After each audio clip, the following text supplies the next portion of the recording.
Hello guys, welcome to my channel Vicky Finance. आणि आपण पाहू शकता जंगलातील मासेमारी, कोकणातील मासेमारी अशा प्रकारे केली जाते. याच्यामध्ये पहा मासे, जसं त्यांचा कलर पहा तुम्ही. तुम्ही पाहू शकता कलर. हे पहा मासेमारी, मासेमारी. नाही ना, काही नखरे करू नको.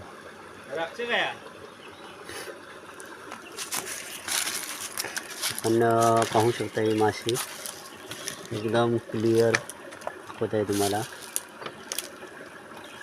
जंगलात जी मासेमारी असते असं हे आहे. आणि माझ्या थंबनेलमध्ये तुम्ही पाहू शकता. एक लाईक द्या. आपल्याला सबस्क्रायबर पाहिजे आहेत. # कोकणी माणूस. ओके, कोकणी माणूस